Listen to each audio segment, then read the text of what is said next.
Good evening. Warm welcome to this glimmering evening of poetry and conversation with Somrita Urni Ganguly, award-winning literary translator, professor, scholar, brilliant woman, our very own glowing diamond, and fascinating moderator par excellence. This one is to you, Urni. She carries the alphabet in her arms. She carries the alphabet in her arms. She walks in beauty. In her wake, the sounds of the great bards, the thoughts of modernist thinkers, poets, writers. She hears whispers of ancient open fields of Bengal and brings them to English. All characters immortal. Mahesh, Duranto Igol. She inspires a learning so wide and thought-provoking. Oh, what wouldn't I give to sit in her class, lost in literary dreams. Thank you so much for joining, Urni, and a very warm welcome to this special session as we celebrate the 6th V anniversary. Now, before we start with the topic you love, that is food and poetry, um, I'll have the pleasure of presenting a very brief bio of yours, a bio note. Somrita Urni Ganguly is an Indian professor and award-winning poet and literary translator. She was a Fulbright doctoral research fellow at Brown University, USA, and is an alumna of the University of East Anglia's International Literary Translation and Creative Writing Summer School. Somrita served as a judge for the 2021 PEN America Translation Prize and is currently head of the Department of English, Maharaja Munindra Chandra College, University of Calcutta. Her work has been showcased at the London Book Fair, and she has read in cities like Bloomington, Mumbai, Boston, Kolkata, Cove, Delhi, Hyderabad, London, Miami, Providence, and Singapore. Wow, Urni. Somrita is the editor of the first anthology of food poems, Quesadilla and Other Adventures, 2019, and has translated Fire Songs, 2019, Shakuni, Master of the Game, 2019, The Midnight Sun, Love Lyrics and Farewell Songs, 2018, among other works. She was selected by the National Centre for Writing UK as an emerging translator in 2016, and in 2017 she was an emerging invited to translator in residence of at Arts of a Circle, Mumbai, an artist residency by US Consulate, Mumbai. And she was a translator in residence at Cove Park, Scotland in 2017. Somrita has been published in Asymptote, Words Without Borders, In Other Words, and Trinity College Dublin's Journal of Literary Translation, University of British Columbia's Prism magazine, and others. She has 14 academic publications to her credit and is a recipient of the Jawaharlal Nehru Fund Award 2013 and the Sarojini Naidu Memorial Prize 2011. Her work has been acknowledged with the V Glowing Diamond accolade from the literary community in 20 and the V Meritorious Green Heart Award 2022.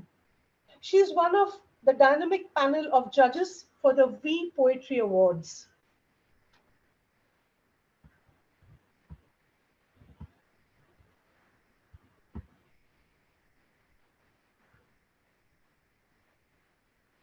Somrita, may I invite you to start the evening with a poem of yours, and then we'll take it on from there. Thank you so much, Smita. Hello to everyone who's joined us. Louder, can't hear you. Is this better, Smita? Yeah. Am I audible now? Yeah. Right. Very sorry about the technical glitches, this sort of has become my disclaimer at every Zoom session. I've been practicing Zoom for 2 years now, and I still haven't been able to master the art. It is an art. Um, but thank you so very much, Smita, for having me over this evening. Um, Congratulations on this milestone. 6 years of Women Empowered India. I've been a part of this community over the last 3 years, and it has only added joy and color and understanding to my life. I've found, as I say, every time I come back to a event, it's like returning to my coven of witches, my coven of women that understand one another, women that support one another, women that believe one another. So a huge congratulations to you, Smita, and Women Empowered India, and everybody that is a part of this community that has volunteered their time and their works to bring we to where we are today. Hello to everyone that's joined us on Facebook. I'm not sure if I was audible earlier. No harm in, extending warmth twice over or many, many times over. Smithers read sort of an embarrassingly long bio note. It's sort of, the kind of things that we need for academic circles. But, when we come to poetry soirees, I feel like our work should be our only introduction. So thank you so much, Smita, for inviting me to read something. And because this is our space, because we're doing this together, maybe I will begin with a poem that you've heard, probably one that you like very much from what I understand. If you would give me just a second to draw this up. Smita, am I still audible? Yes, you are perfectly. And this poem that I'm going to read to you is called The Girl on the Phone.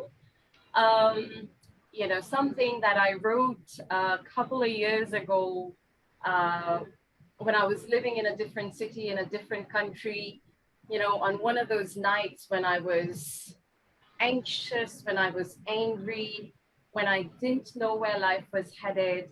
And that's pretty much what poetry has always been for me, what good writing, what good art has been for me. It's therapeutic, it's cathartic. We'll keep talking more about it. For now, it's The Girl on the Phone. I was walking home late last night down the cobbled streets of the sour, whiskey-smelling south side of New York City. I watched a Colombian movie. Spanish. This meeting is being recorded. About an estranged mother and her daughter's daughter, and how the three briefly find love, comfort, and solace in one another. The girl walking ahead of me on the footpath was on the phone, crying, and every 4 or 5 sentences repeating, "How can you do this to me? How can you leave me alone?" Now, I love people who are unafraid to get drunk. I love sitting down with them and hearing their drunk stories. There is an honesty in their tears, a vulnerability in their lives, and indiscretion in their warmth and abandon that even the best of us have to fake in our best composed moments. And so I followed the slightly drunk, deeply disturbed girl until I had to cross the road and walk over to the other side. Have I really been able to go over to the other side? I thought of my last 2 breakdowns in the last couple of years. The letters I had written had come back unanswered, all 61 of them. I seem to have sent them to a wrong address. In my late teens and early 20s, I never cried when the men came and went. I was confident and brave and uncaring. I had the kind of arrogance that comes with youth.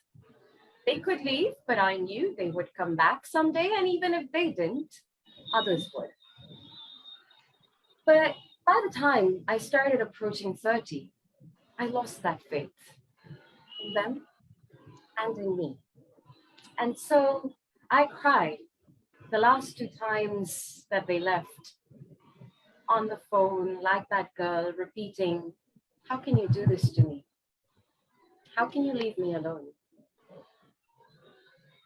I wanted to stop the girl on the road and shake her up and say, we need to be young again. We need to be shameless, reckless, brave, and hopeful. There are too many of us unseeing the dreams we had once dared to chase. I wanted to tell the girl that I too had cried on the phone, but the men had left anyway, that they were meant to leave anyway. I had cried and begged and pleaded with them to stay, but you cannot make people stay when they are determined to go away. My love for those people had been hypothetical, assumptions based on insufficient evidence. I wanted to tell the girl that in the last few months when I've been alone, I did not regret that the people had gone. What I regret is that I had humbled myself for them. To love and not be loved in return is fucking brutal. I wanted to tell her there is no beauty in fighting madly, maniacally for love where there is none, because some things look good only in the movies. In life, they tend to bring hurt and humiliation. I wanted to tell the girl she needs to apologize to herself. On behalf of all those people who had not, if a sorry is what you're waiting for, let me tell you, it will not come. If a sorry will help you move on, then say a sorry to yourself, the one they won't say, and do move on.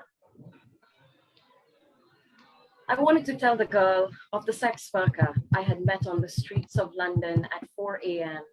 when I was sitting on a park bench outside my hotel in Kensington, crying and singing on the phone. Tare dhori dhori mone kori dhorte gelem ar pelem na dhori dhori mone kori ধরতে গেলেম আর পেলেম না দেখেছি দেখেছি রূপসাগরে মনের মানুষ আজ আসবো না I tried and I tried to get you, but you were always just a little out of my reach, just a little too gone. Take your time to get over. Katerina Vasilieva, the legal sex worker from Budapest in London, had told me in broken English, there is no rush to forget anything, she said, but when you do move on, when you do forget, make sure it's absolutely clean with no dirty traces left. I wanted to stop the girl in front of me and tell her, there is no point in asking how some people live with themselves after damaging other people's homes. I wanted to tell her what follows those phone calls to unwilling lovers is regret. I regret that I had cried and begged and pleaded with them to stay. I regret that my mother never taught me how to live by myself, and how my father and my sister and my neighbor and my God and my dog and my cat all always spoke of adjustments and compromises and friendships and love, prescriptions to a happy life surrounded by family and friends. There was no prescription on how to make it on my own, on how to watch a movie all by myself, alone, in a theater full of people, on how to order for a 3-course or a 2-course or a 1-course or any meal at all for myself in a restaurant alone, surrounded by cheer and laughter and whispered promises and sweet kisses, on how to go to a flea market or a park or a picnic on a Sunday afternoon alone, on how to live by myself, with myself, on my own, alone. I wish I could tell the girl the person she was on the phone with would leave anyway. I wish I could tell her, you are not an Airbnb room sister where the people can come and go. Your body will not be their holiday destination, their weekend getaway, their staycation. You are worth more. I wish I could share with her the prescription on how to make it on her own. But by the time I got the medication, that girl was long gone. Thank you.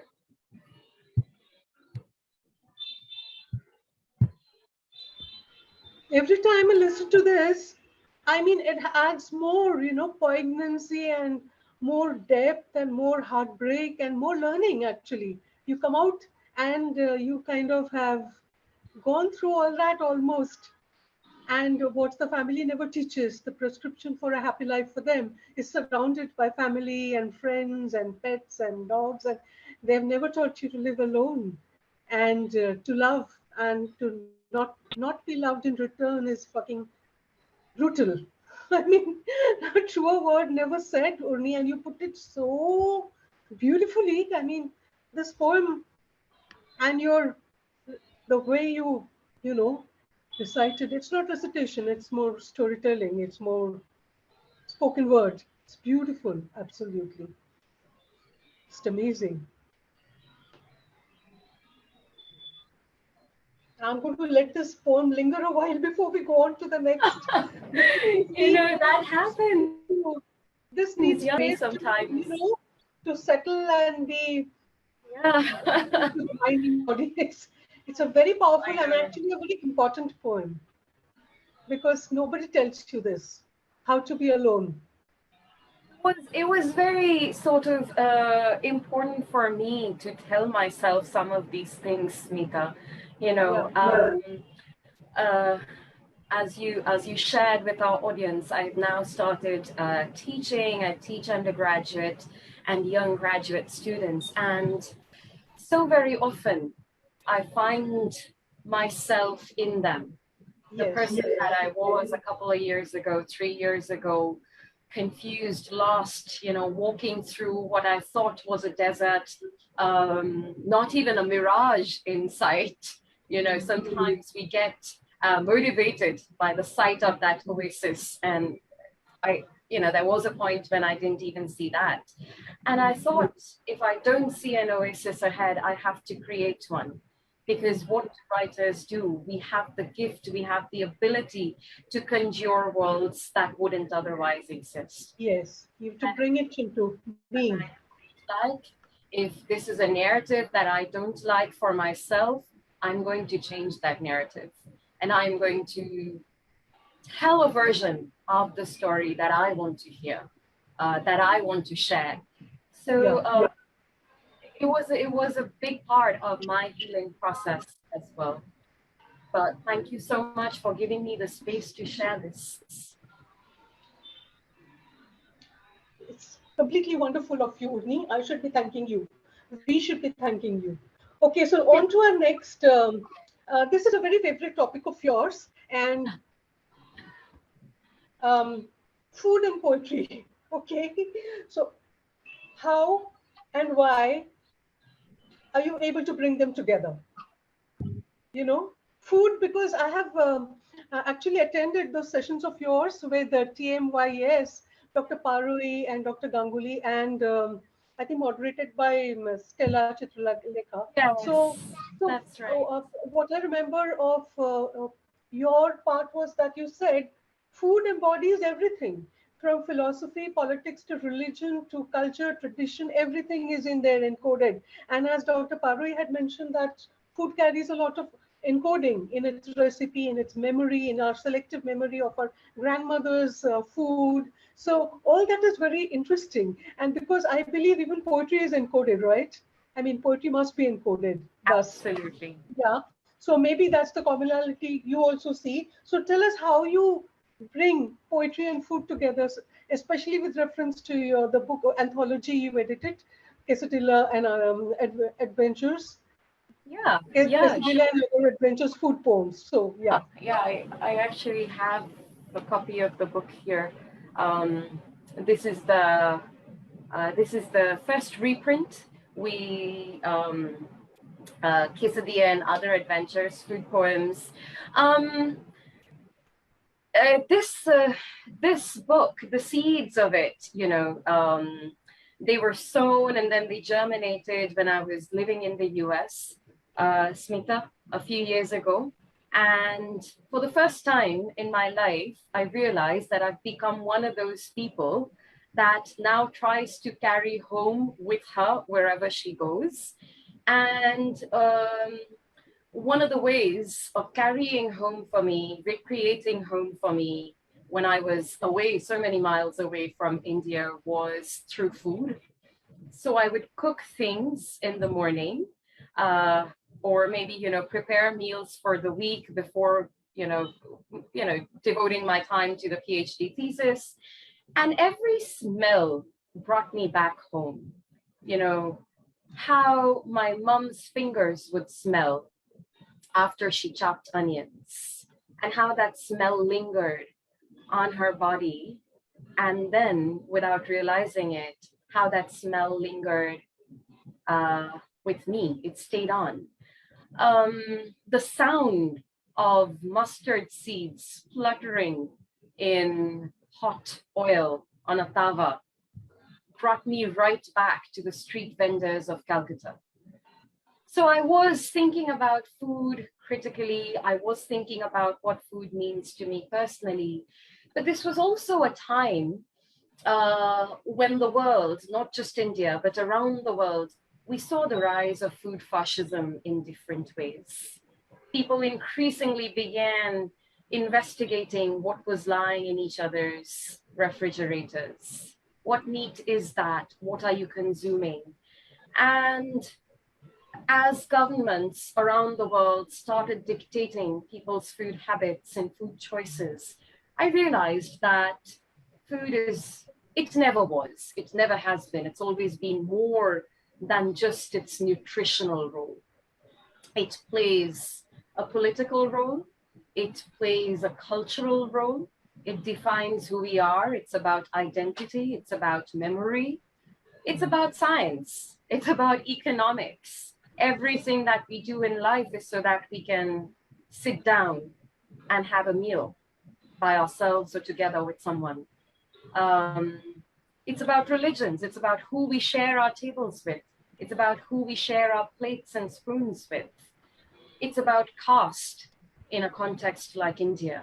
Who is allowed to eat what kind of food? Who is allowed to touch that cup of yours? Who's allowed to wash it? Who's allowed to eat your juta?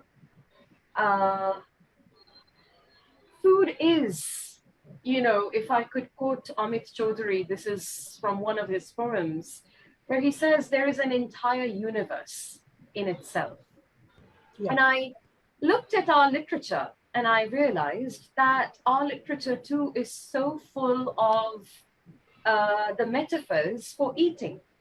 Right. There are direct references all the way from the epics, the early epics, Greek epics, the Indian epics, and down the ages, whether it's Butterbeer in Harry Potter or Enid Blyton talking about the picnics that the Secret Seven would pack, or there are poems like Christina Rossetti's Goblin Market, such a beautiful disguise, using the disguise of food to talk about so many more important problems that Victorian women were going through.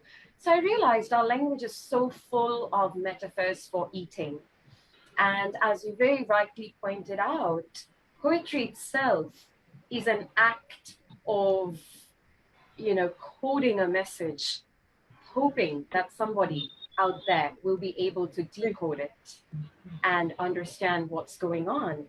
And, one flippant sort of morning, I had prepared what we call egg chow mein in Calcutta, trying to sort of, recreate what the street side vendors do here. Obviously, it was a far cry from what is served to people in this city. but you know, I was still very, very thrilled that I'd been able to prepare a version of it for myself. It was just for myself to, you know, sort of share, enjoy. And I wrote about it on Facebook when a poet from Africa wrote back to me and said, you know, you write so beautifully about food. Why don't you think of combining food and poetry and doing something more serious about it? And yeah, that's how the seed was sown. And yeah, now I feel the book, as it were, has, you know, it's sort of, you know, it's on its own journey. It's bigger than me. It's bigger than all of us that have contributed. It's you know, and I'm just like, I'm infinitely glad that people have started thinking about food in these very serious terms, because you know, as we just realized, it's a lot more than its nutritional value. Right. It defines who you are. So many congratulations on the second reprint. And before we go over to the next, let me extend a warm welcome to Sanjukta Di, Taslima Khatun, and Abha Vishwakarma. They are here. Hello, hello. Thank you so much. Hello, everyone. Hello. Hi. Hello, Sanjukta Di. We are destined to meet across cold screens, but it is still so beautiful to just see your warm face, your smile, even if it's just through a screen. But we have to do it in person. Taslima Khatun is also here, and Abha Vishwakarma from the group. Hi, Abha. Yes, ma'am. Hello, ma'am. Hello, hello. How Hi. have you been? Thank you. So Yes, good to hi, see you. nice to see your poetry was so touching. Beautiful rendition. Thank you. Thank you. Thank you, sir. Thank you. I got this opportunity to listen to you. It's beautiful to the core. Thank you so much. And thank you, Smita. You're most welcome. Thank you so much. I'm just you know, at this point, keeping my video off. There is some network issue here. Okay. So I'll just keep my video switched off. thanks for being here. Yeah. Thank you so much. Thank you so much. It's my pleasure. On to the next topic. Yeah, sure. No, I was just about to say, Smita, you know, because this is sort of like an interlude, a midpoint in the event today. Smita Bhomik is one of the most giving people I have known in this circle. She is so very passionate, because I have seen Smita working on wee projects from 6 a.m. until very late at night sometimes. And I know these two extremities because I'm up very early and I go to bed very late. And very often we don't get to talk through the day, but that's when we sort of, you know, brainstorm with each other. In fact, this reading series was, you know, sort of like the product of a little brainstorm that we had one evening. And Smita said, you know, this is what I was thinking. Is this a good idea? And I said, fantastic. Let's sort of have people on. Let's celebrate poetry in a way in which only Smita can. So thank you so much for being the patron saint of Indian English poetry, especially that written by women from this country. Thanks, Smita. It's all thanks to you and people like Sanjukta and all the poets. I'm just what do you call it, coordinator. So, Urni, you are on a fabulous literary adventure and expedition going by the books that you have created, edited, translated.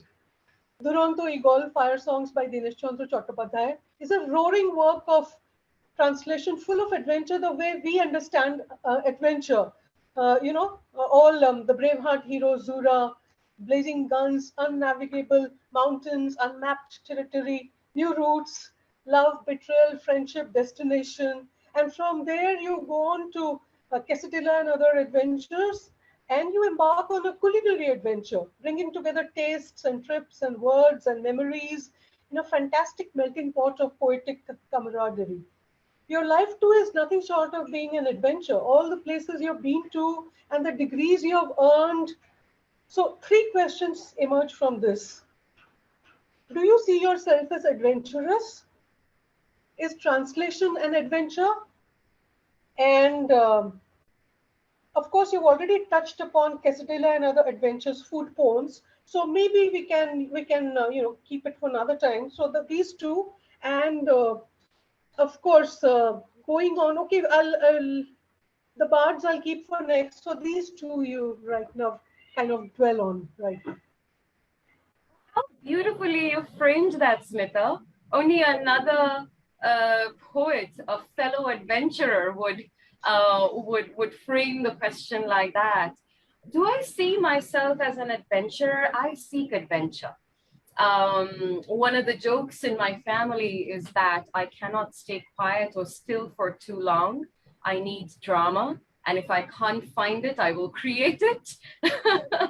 But I see myself as a traveler. I this is both metaphoric and literal. I enjoy getting lost in places. Every new place that I have been to, I have made sure I get lost by leaving phone behind, by leaving maps behind, because I feel that is how you discover cities, that's how you discover streets and people, but also discover parts of yourself that you didn't know were lurking somewhere in the deep, dark chambers of your heart. I'm definitely on a journey. Not to digress too much into philosophy, but the only two certainties in life are the fact that you're born and the fact that you're going to die, and you have no choice over either. Your parents didn't seek your permission when decided you're about to, pop out into the world. And I don't think the universe is going to ask you if you're ready to leave, when you're ready to leave. And between these two brackets of life and death, what we have is this space. And if I can't control these two brackets, I will try to control what lies between these two vast certainties. This uncertain space, I try to make sure every day counts. I try to make sure when I wake up, there is a reason to smile, a purpose to go out of the house. It has not always been easy. I think it's also something you train yourself into. It's come with training, it's come with blessings, it's come with studying other people. And definitely it's probably just been somewhere genetically in me, this longing to seek what is a little far away, to seek what seems unattainable. And, even if you can't get to the moon, you'll probably see a shooting star on the way. So that's how I try to move from day to day. About translation, yes, I chanced on it. I say chanced on it because it was an accident. It was a part of my PhD process when I realized I was looking at certain Bangla texts by Moti Nandi. It was a part of my primary literature. And I realized that a lot of this work had not been translated. So I talked to my advisor, Professor Prasad, a friend of our We community. And he said, I've seen you translate a little bit of Gulzar. I've seen you translate a little bit of Kabir, a little bit of Anupam Roy. Why don't you sit and translate parts of this, if not the entire work? Why don't you at least translate the chunks that you think you want to, quote in your thesis, portions that are relevant? And that's how it started. I was fortunate enough to meet two fantastic mentors along the way. Arunava Sinha, who was my mentor at the National Center for Writing, and later on Daniel Hahn, who was my mentor at the British Center for Literary Translation. They've helped me realize that translation is an adventure, but it's also a very, very humbling process. Because, you know, when you enter into this world, you enter with, you know, notions of fidelity, with notions of equality, and you realize that no translated text is going to be equal to what you translate. The most that you can achieve is a sense of equivalence, and that is truly humbling. It has been an adventure. In many ways, it's more difficult than writing my own poems, I feel. Somebody else has already mapped out the graph for me, and I have to work within those boundaries. So it's even more challenging, and that just makes it much more joyous. But it also, you know, sort of something that people ask me, you know, but do you enjoy writing poems more, or would you prefer to be a literary translator? And, you know, it just takes me back sort of to this old adage that a lot is lost in translation, that poetry is lost in translation. And I'm sorry, but over the last 5 years that I've worked as a literary translator, I've realized that this is complete BS. I don't like to see translation as an act of loss. It is an act of gain. And if we do see it as an act of loss, then, well, I always already exist in this space of loss, because poetry itself is a process of loss. Because what is poetry? It's sort of a translation of your thoughts into words. And the translation of those words into something that you write on paper. And a lot is lost in that transference from the thought to the written word. So poetry itself is always already existing in loss. So translation, no poetry is lost in translation. Poetry is translation.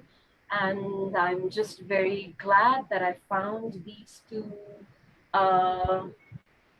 sources of elixir in my life, as it were, that handhold me through my dark days. I'm also remembering another TMYS session where you spoke about translation, and you said that keeping the idioms contemporary is the challenge, and that's the beauty, because otherwise it's lost. So when you're doing Sharat Chandra Chattopadhyay today, you have to somehow manage to keep the idioms contemporary. Otherwise, people will not be able to connect. That's yeah. And the other thing I think is that the context has to be again. It's the same. Yeah, and you do it so brilliantly, because I've read both those three stories of Sharat Chandra, and I have this here with me, the Ramtari Call. Oh yes. It's amazing. It's just Thank amazing. you. Yeah. Okay. Would you like to talk about your favorite English and Bangla poets, and also, of course, your inspiration, Kamala Das herself? You've been a fan all your life, you know. Okay, so tell us. Oh my gosh. This is difficult, but also in so many ways predictable. No. Am I cutting out? Smita, can you hear me now? Sure. Yeah, it's difficult, but also in so many ways predictable, because you've already mentioned Kamala Das. I am a big fan of women writing poetry, especially women that write confessional poetry, because, you know, I feel they've come like meteors crashing onto the sort of space that was occupied by men for so many decades. Telling their stories, telling them that confessions don't necessarily need to be about sex and drugs, that confessional, and even if it is about sex and drugs, that this is not the prerogative of men. So definitely somebody like Kamala Das, somebody like Eunice D'Souza, somebody like Sylvia Plath. For me, you know, I sort of call them the triumvirate of my, the starting point of my poetic journey was with these three women. When it comes to Bangla poetry, it is, wow, this is going to be so difficult to pin down. Most certainly, Jivanananda. It's very sort of difficult to think of the landscape of Bangla poetry without his contribution. Purnendu Potri, people recognize Purnendu, for a lot of other things that he's done as an illustrator, as a filmmaker, as a director. But I also discovered him through the act of translation. There's a work coming out, hopefully later this year or early next year, which is a translation of Purnendu's 5-volume novel in verse called Kathopokathon. And just the brilliance that he brings to the page. Such a well-read, such a nuanced poet, besides being so many other things. It's very difficult to sort of, point to exactly one literary pole star in this firmament. Currently, I'm reading a lot of Warsan Shire. I'm reading a lot of Alison Mali. So those are people that I'm trying to, walk alongside through their words. Wow, I wasn't prepared for this one. It could be a list. But there are also, especially in Bangla, when I'm thinking about it in Bangla, there are a lot of singer-songwriters whose songs are poems in themselves. Right. And I'm thinking of Rupam Islam, I'm thinking of Anupam Roy, I'm thinking of Anjan Dotto, I'm thinking of Kabir Shuman. Absolutely, all of them. It's also, I'm no longer shy to confess this because Bob Dylan has already got a Nobel Prize and he hasn't gotten it for something like these. He's gotten it for literature, and the Go got it for the songs that we now call, Gitanjali. So I'm very, very, very moved by some of this genre of writing as well. Yeah. And of course, we have to mention here the contemporary women powerful writers like Sanjukta Di herself, Sujata Mathai. Oh, absolutely. Yes. Sanjukta Di is Lakshmi Soliloquy and Sita's sisters and Menka Shibdasani. And they're very, very powerful women's perspective there. Yeah. Last couple of anthologies that she brought out, so fiercely feminist in them. You've already mentioned some of my favorite contemporaries. Actually, I'll just probably also add Meena Kandasamy. She's no longer here. Yes, of course, very, very powerful.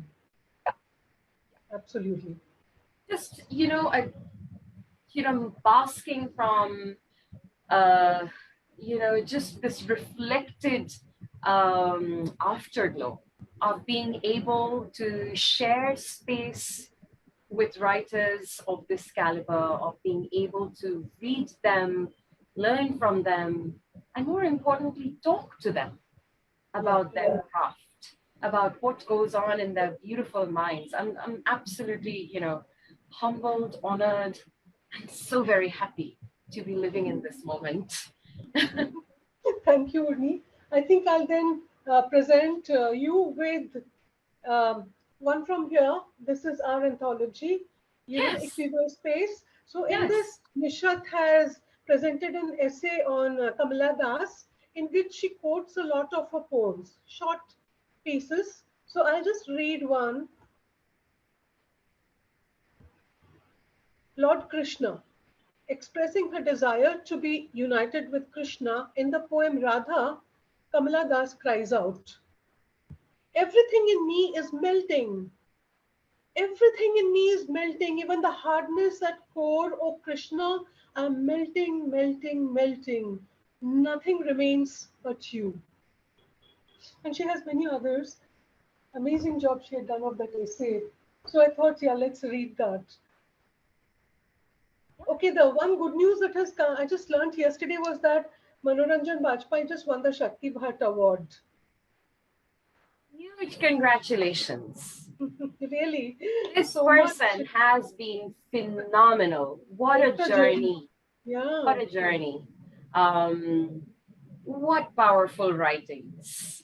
I am so very glad that he decided to sort of come out, step onto this literary minefield and cause an explosion. Also, Yeah. hats off to um, two of his most prolific translators, Arunava and Rama, both of them. What a brilliant job they've done in painstakingly carrying his words from our context to a larger, a bigger. Absolutely, absolutely. Yeah. Fantastic. No one deserves it more than him. Yeah, absolutely. Absolutely.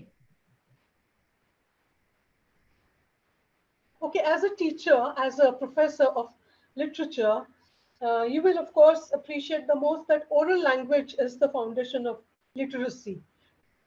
Literacy begins with listening and speaking. As children, even before we are introduced to reading and writing, we can actually, recite poems.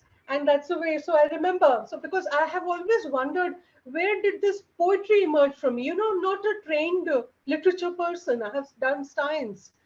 Because literature was not really very encouraged in the time we grew up, because you were supposed to go in, that go-getting person with a job and everything. So, you were always encouraged to be in science and anything which was better suited. So, but my mother was a literary person, and she was a pen friend of Shibram Chakraborty. And so even though I don't have a grounding in Bangla in schooling, but I know a lot of Bangla Chora. So she had this very funny thing, it used to be in splits. She used to recite this, lots of other, even including Mojantali Sharkar and everything. But she had this one, the Mashamashai comes to class and he used to say, Hare, Nelo, Bhuto, Pacha, Udo, Tora সব এসেছিস? হ্যাঁ sir. আচ্ছা পচা কই রে নাকি পাগলা কই রে আগে মাস্টারমশাই সে আসেনি আসেনি তবে কেন বললি হ্যাঁ স্যার আগে মাস্টারমশাই আমরা এসেছি তাই বলেছি ও আসেওনি বলেওনি বটে আচ্ছা বস and this kind of it the rhythm of it, the flow of it, the words later helped because when I read Desh I didn't have a grounding, but I could make out the words, and then I kept reading. So this helped, this oral tradition, to later come to a script which was not familiar, So I want your take on the way you teach literature to students, if you want, or you can share a poem. Yeah, no, for sure. I mean, our roots are in oral traditions. So many of the earliest poems, including the epics that we read, were products of an oral tradition. We grew up on oral traditions, on Thakumar Golpo and Didar Golpo, and how these stories have been passed down the generations from grandmother to mother to mother, and it's come to us. Which is also why, when people talk about the resurgence of the spoken word in poetry, I like the use of the word resurgence because it really is a resurgence. Yes. There was a point when we shifted from our oral roots to the written form, and the two forms in several ways are different. Poems that I write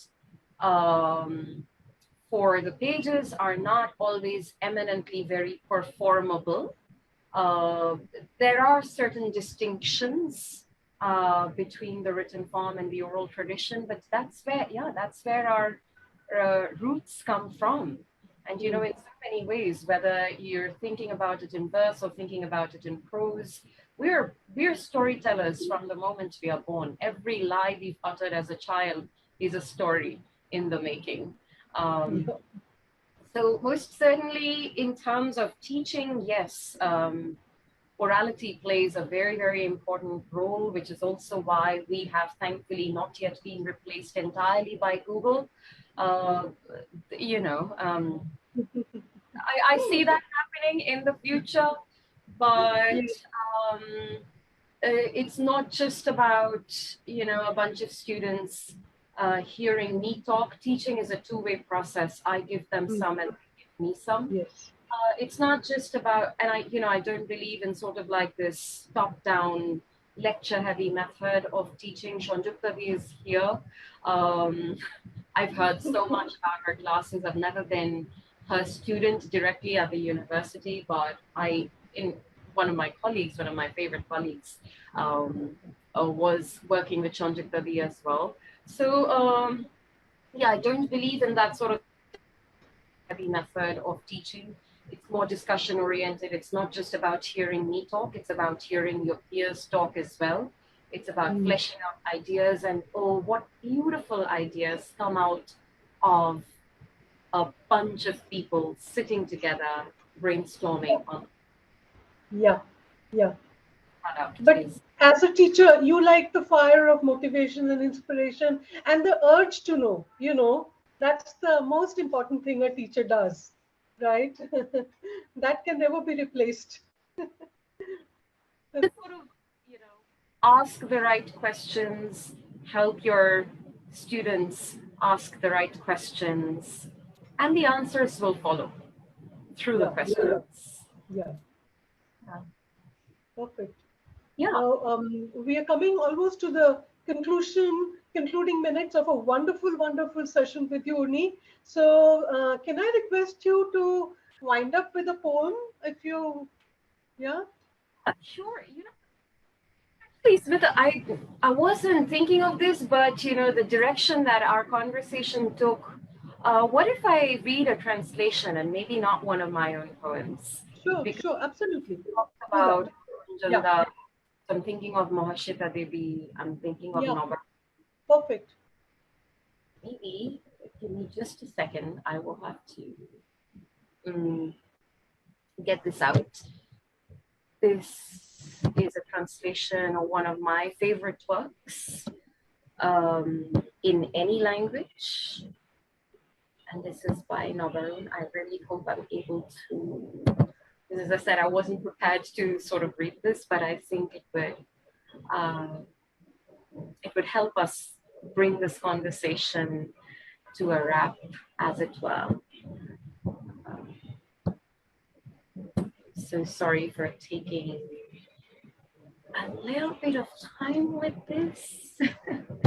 If I'm not able to locate it in the next few seconds, I will just read something that I have written, but it's definitely not half as good as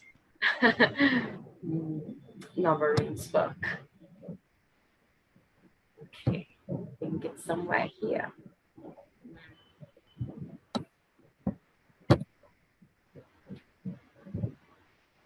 All right, thank you so much for your patience,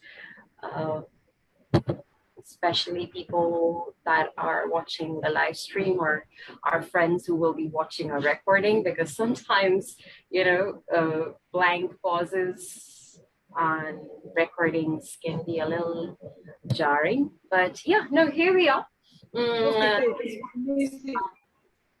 Nabarun Bhattacharya. It's a translation of a Mritu Puttaka Mardeshna. And the English translation is titled, "This Valley of Death is Not My Country." I abhor the father who is afraid to identify the body of his son. I abhor the brother who is still behaving shamelessly normal. I abhor the teachers, intellectuals, poets, clerks who do not publicly seek to avenge these murders. 8 dead bodies lie stretched out on the streets of conscience. This is driving me insane. 8 pairs of undead eyes stare at me in my sleep. I wake up screaming. They call me at ungodly hours to the playfields at all hours, all the time. I will go mad. I will kill myself. I will do exactly as I please. This is the time to write your poems. This is the time to write your poems on walls with stencils and manifestos. This is the time to create a collage of poems with your blood, tears, bones. This is the time to hurl your poems as you look hard at the blinding headlights of the vans and face terrorism with a face torn with extreme pain. This is the time to read poems denying the .38 specials and every other weapon that the murderers have. Let protests and poems echo in the cold stone rooms of the lockups, shaking up the bright, cold post-mortem lamps, in the staged courtrooms directed by the murderers, in institutes of lies and false education, within the state apparatus of fear and exploitation, in the hearts of military and non-military agents. Like Lorca, let the poets of Bengal be prepared to be murdered, to be asphyxiated, to become missing corpses, to be stitched by the bullets of Sten guns. Yet it is absolutely crucial that the poetry of the villages surrounds the poetry of the cities.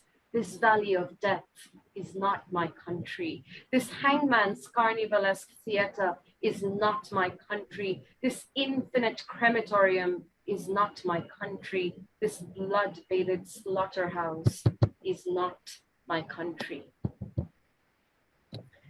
I reject the day-long, night-long, long interrogations under 1,000-watt bulbs blistering the eyes. I reject the needles forced under nails while we lie on slabs of ice. I reject being hung upside down by the ankles until the noses bleed dry. I reject the boots stamping my lips, the scars made with burning pins all over my body. I reject the sudden alcohol searing my blood after sharp whips have slashed open my back piece by piece. I reject the beatings, beatings until dead. I reject the firing revolvers against the skull of my head. Poetry knows no chains. Poetry is fortified. Poetry is fearless. Poetry is free. Look, Hikmet, Neruda, Argon, Eluard, Mayakovsky, we have not let your poetry stand defeated. Look, see. In fact, the entire nation now is trying to script an epic. All rhetoric is going to be composed in guerrilla verse from today. If they kill me, I shall burn like flames in the millions of earthen lamps of Bengal. I cannot be destroyed. I shall return as the green hope of the soil year after every year. I cannot be destroyed. I shall remain in sorrow and happiness. I shall remain in funerals and new births. So long as this land remains, I will be. So long as men may breathe or eyes can see, so long I will be. Why the hesitation, the doubt, the panic? Those 8 dead surround you now. In the dark of the eclipse, they whisper to you, who is standing guard where, when in their voices you hear of the omnibus of tens of thousands of stars, galaxies, seas, the legacy to drift from one planet to another, free. Let the glowing torch of poetry, let the Molotov cocktail of poetry, let the toluene and gasoline of poetry fall headlong and combust in the fire of this hope. That was Novarum Bhattacharya. And my attempt. Wow, Urni. Absolutely. Wow. Poem. The translation, the reading, the whole entire experience. And what a way to wind up the evening. Amazing. Thank you very much for this fabulously wonderful session, Urni. I mean, this has been my dream all along, you know. First of all, to be one-on-one with you. And also, you know, it's been my dream to be a literary student all along, you know. So this is like a dream come true to be with you and Sanjukta Di and everybody else, you know. So Thank amazing. you. Thank you so much for not just today's session or the series of readings that you've curated, but for providing this platform to us at We. It's such a Everybody. pleasure and an honor, Urni. Absolutely. Congratulations, So I hope you will stay Somrita. on. Sanjukta Di, thank you. Oh, I was mesmerized Yeah. not only by the last poem by Nobarun, so brilliantly translated, it did not seem like a translation. Oh my gosh. And, thank and you. that Yes. is so important for translation. Yes. If Yeah. it seems like a translation, something has gone wrong somewhere. Yeah. Yeah, Yes, for and certain. that element of transcreation, which is fused with the translation, leads to the success of a translation, and you've done it. And of course, your poems too. I missed joining in the first 10 minutes for matters domestic, which has made me a feminist.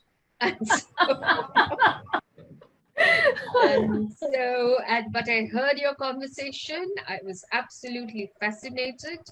And I look forward to more and more of your work, because you are the ones who are going to take the flag forward and do a lot more than we could have done. So much, Sanjukta Di. Because we are academics, it's so difficult to not sort of keep throwing in references. But I'm thinking of Eliot here, I'm thinking of tradition and individual talent, but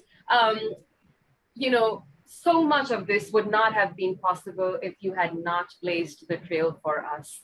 So thank you, eternally grateful, and not visible on screen, but I've got goosebumps. Thank you. It's a fascinating session, really. Loved it. Thank you so much. And thank you, Thank you Smita, so for excited. curating this session so well. Thank you very much, Sanjukta Di. I'm so I feel excited the for the compliments in my second heart. part. Two of my favorite people are in conversation, starting Yes. right now. Yeah. We'll start in a few minutes when Nishat joins. And thank you to all the people who have joined in session as well as watching in the groups.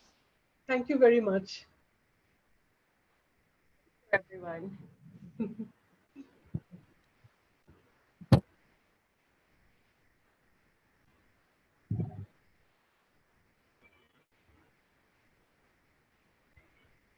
Hi, Nishat. Hello, hello. How are you? Lovely to see you. Wonderful to see you. And lovely to see the tree of life. I wish I'm sitting on the opposite wall, otherwise I would have shown you mine also. Strategically placed so that it's visible. Hi, Nishat. This is Sanjukta. We haven't met, I guess. Ma'am, formally we haven't met, but we are meeting now. Yes. And it's such a proud privilege that I would be talking to you. I mean, the moment she threw this idea at me and I said, hi, I want to talk to Professor Dasgupta, please, if you can. Yeah, but I don't profess poetry, so just call me Sanjukta. That's so very modest of you and sweet of you. And so should we go ahead? Yes, why Yeah, not? I'll just start off. Yeah. So we're ready to start. I'm starting in a minute. Good evening. Warm welcome. Smee, would you introduce Professor Dasgupta to us? Yeah, I'm introducing both of you. Okay. Yeah, and then, yeah. Good evening once again. A warm welcome to this stellar session when 2 stars and We awardees get together. What a grand and exciting moment it is for We. Welcome Dr. Sanjukta Dasgupta, We Kamla Das Poetry Award recipient 20, and Dr. Nishat Haider, panel We Poetry Awards and recipient We Meritorious Green Heart Award for contribution to We 2022. Thank you for joining this session, Sanjukta Di and Nishat. It's a very special session of poetry and conversation at the week 6th anniversary celebrations, and is going to be spectacular. I have the pleasure of introducing the two brilliant academics and poets and authors, Dr. Dasgupta and Dr. Haider. Dr. Sanjukta Dasgupta, professor and former head of the Department of English and former dean, Faculty of Arts, Calcutta University, has been the recipient of the Fulbright Postdoctoral Fellowship and Fulbright Scholar in Residence Australia, Indian Council Fellowship, Gender Studies Fellowship Grant, University of British Columbia, among others. She has been invited to participate in conferences and to teach at universities in UK, USA, Europe, Canada, and Australia.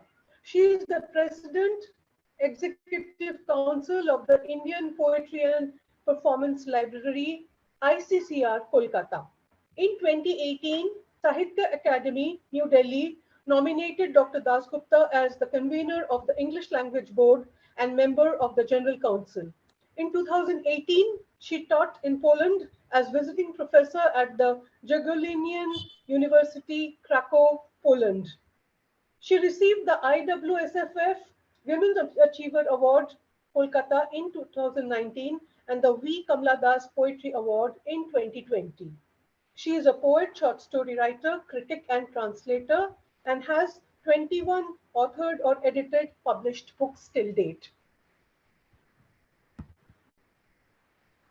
And now I have the pleasure of introducing Dr. Nishat Haider. She is a professor of English at Jamia Millia Ismailia, New Delhi. She is the author of Tyranny of Silences, Contemporary Indian Women's Poetry, 2010. She has served as the director, Institute of Women's Studies, University of Lucknow. She is the recipient of many academic awards, including the Meenakshi Mukherjee Prize 2016 and Isaac Sequeira Memorial Award 2011. She has presented papers at numerous academic conferences, and her essays have been included in a variety of scholarly journals and books. She has conducted conferences, seminars, workshops on gender budgeting and gender sensitization. She has worked on various projects funded by the Ministry of Women and Child Development, UNICEF, UGC, and other agencies. She has lectured extensively on subjects at the intersection of cinema, culture, and gender studies. Currently, she is working as a project coordinator of English Access Micro Scholarship Program, an initiative of the US Embassy Consulate General in India and the US Department of State. Her current research interests include post-colonial studies, translation, popular culture, and gender studies. Over to you, Nishat. Wish you a wonderful conversation and poetry session. Thank you very much, Smita, for this very generous introduction for both of us. And I extend a warm welcome to Professor Sanjukta Dasgupta and to all the people who are listening to us, the young budding poets, the older poets, the younger poets, to this evening rendezvous with the academician, the administrator, the poet, the mother. I mean, she dons so many hats. She actually needed no introduction, but since the tradition demands it, we, extended it, and we. Professor Sanjukta Dasgupta, I was today reading this very fascinating speech of Sigmund Freud on creative writing, and in which he, addresses the question as to what are the sources that that the creative writer draws his material from. And then he says that most of the time, even the creative writers, come with a very unsatisfactory answer.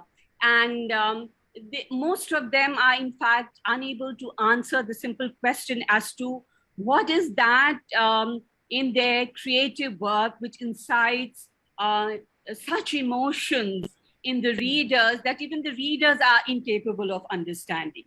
And then he says that in fact, we should look for the first traces of all imaginative activity as early as in childhood. He likens the creative writing of a creative writer to the play or game of a child.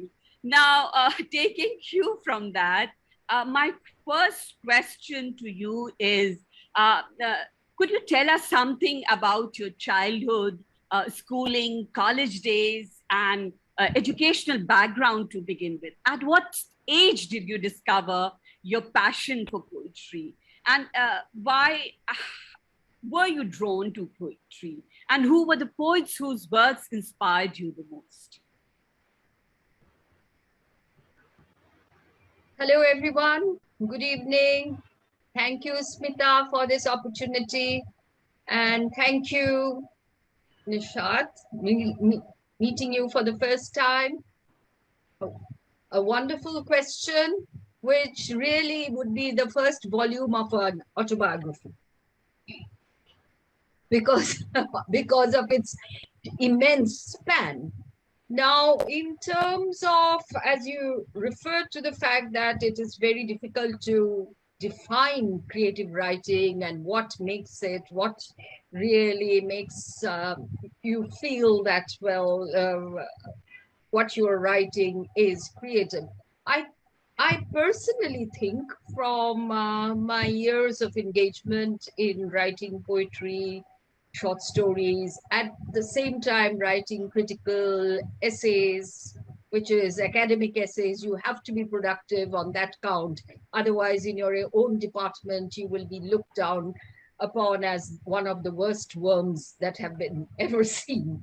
So in such circumstances, because I have handled multiple genres, I feel that when I am writing creatively, I am able to write with complete creative freedom. I do not have to go back to reference texts. I do not have to see whether I am repeating, replicating, or whether my argument is original. I do not have to establish certain arguments. I do not have to theorize. In all these levels, I do not have to do all this overtly. That doesn't mean that covertly it's all happening in my poem. But one short line probably embeds my years of experience as someone who engages in critical writing, my own reading, my own understanding. The limitations of my understanding are all manifest in what I write. This is my personal opinion in terms of creative writing. And there was a lot of bombing noises. So did I create that, or is it all right? It's all right now. Yeah. Okay. So no, I thought I was saying something so explosive. So, which I wasn't at this stage at least. And so, yes. So Nishat, going back to see in early childhood, as in the previous session also, we said that we grew up with poetry, we grew up with rhymes. Most of all, you fall back on an oral tradition, poems that you have read along with your parents or grandparents, or you have participated in various local functions where you have recited poems. I remember my dad was very, very keen that I memorized Tagore's Bharatvarsha, because prior to that, when I was about 3 years old, I was a disaster in reciting a poem by Sukumar Rai, where I recited the first 2 lines and then kept on looking at the microphone in a mesmerized way till my dad said, please come down from that stage. So, he took it up as a challenge. And when I was about 5.5 years old, it was a really tough poem to memorize. That was Bharatbarsh, Hemor Chitta Purna Tirthe Jagoge Dire by Tagore. And I memorized the whole poem by heart, and I was able to recite it without a glitch. And I was so delighted. And my dad was delighted. And the result was many Cadbury chocolates. So that's how it started, reading poems by others, whether these were absolutely children's poems or otherwise, because in Bengali homes, even now, I think, reading the poems of Tagore, reading the poems of Jivanananda Das, especially Tagore. Tagore is a sort of an icon, an invisible family member. And so not reading Tagore would be outrageous. And it would never, and then, of course, if the parents suspected that you could really sing tunefully for half a second, then, of course, the harmonium and the music teacher. And so, again, music is, after all, as again we referred to in the previous session, music is also about lyric poetry, which you are setting to notations. That is what has happened with Tagore. And so, all this resonated in my mind.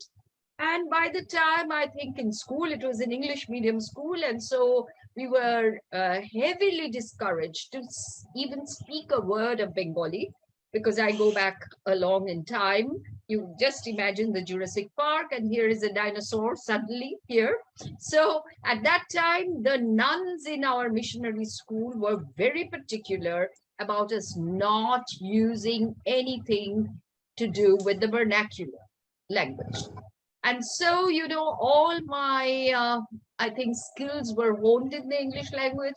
The home language was Bangla, but the English language I was using was becoming increasingly more sophisticated in terms of the vocabulary, in terms of the usage, in terms of even the practical application of the English language in writing an essay.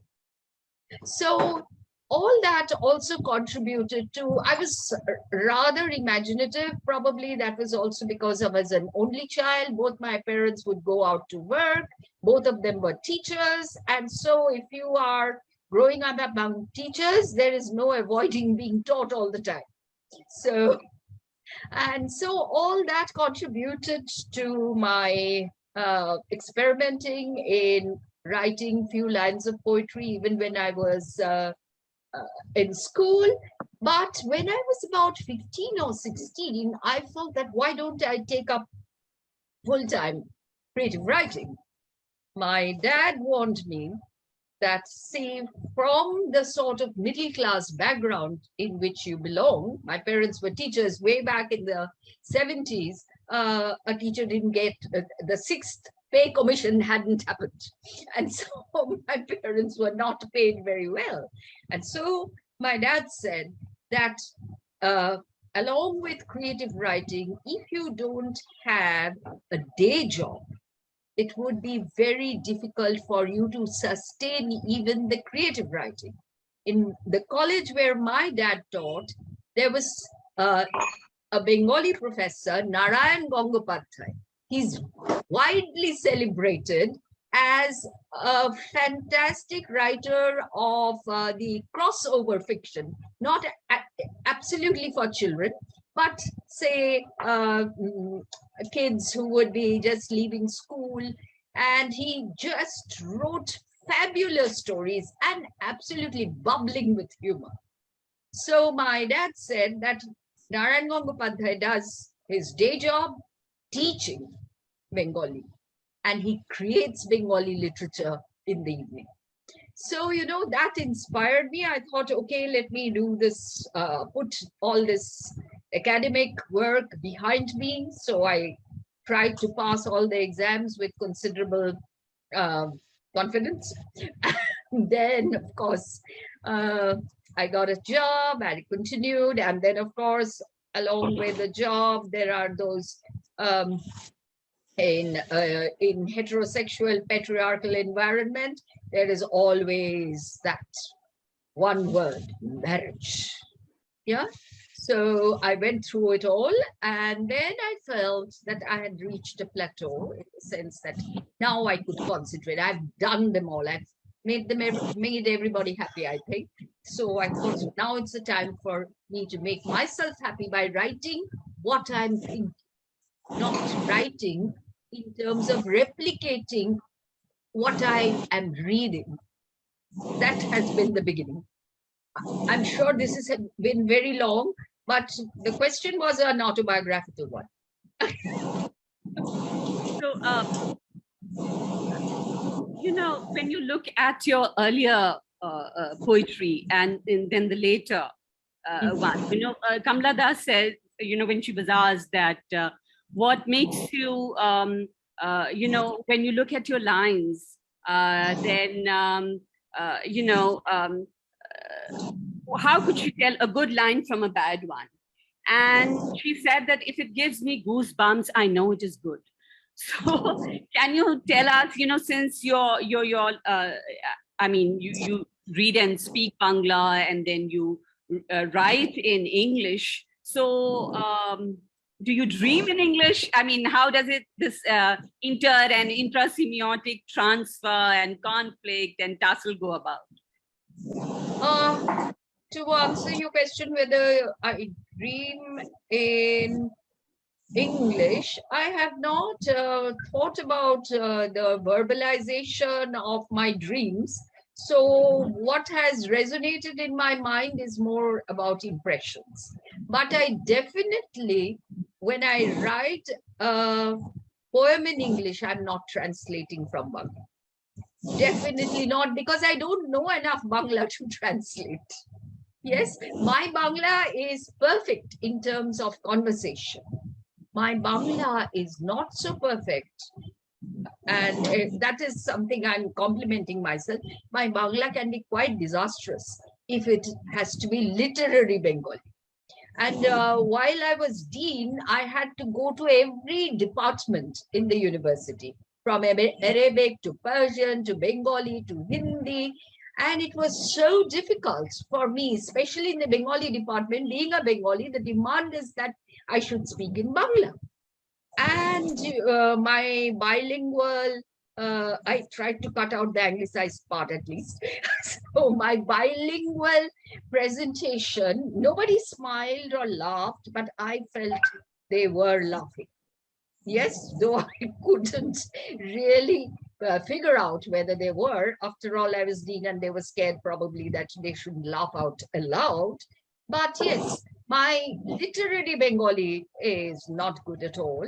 But my communication in Bengali is very good. And if you ask me to speak extempore, which I recently did for a Sharat Chandra Shomiti get-together, where because the translator who got a prize also, her Bengali was not so good, that gave me a little bit of courage. And so I waxed eloquent in Bangla, and I was quite surprised how much of Bangla was coming out of me while facing a microphone. Yeah. Before we go further into the conversation, I would like you to tell us something about your various poetic collections and how much of Sanjukta Dasgupta is present in your works, since we say that self is the kernel of Indian English women's writing. Would you agree with it? And when you answer that question, I would also request you to read a few lines. If you can, you know, read the entire poem, Bilkis, that you have written recently, we would feel very, very happy. Right, Nishat. So, yes, I have 7 books of poems which have been published. By the end of this year, I hope to get my 8th book published. It's work in progress, but I'm trying to tie up the loose ends now. Now, the first book, prior to that, I was writing poetry, and it was everywhere in my diaries, in my notebooks. At that time, I did not write poetry straight on the computer. So, but nowadays, it's not a problem because I'm, constitutionally lazy. When I found out that writing on a piece of paper and again retyping it on the screen, it's better to do it on the screen. So that way I could save a little bit of my energy. So yes, when I began to write my poems, which were published in Snapshots, which was published by the Writers' Workshop, and Professor P. Lal was there as the managing editor of Writers' Workshop, I took those poems to him, and I said that, do you think there is something in these poems which are worth publishing? And because of his interest, because I was very tentative, and there were not too many people in Kolkata who were writing in English. There was a whole lot of young poets who were writing in Bangla, but in terms of writing in English, maybe one or two persons. Sharmila Rai was one, Mary Ann Dasgupta was the other, who's very senior. And so I was very, very uncertain. And especially if you spoke to the Bengali poets, they would immediately say, why English? You are thinking of getting into the global market.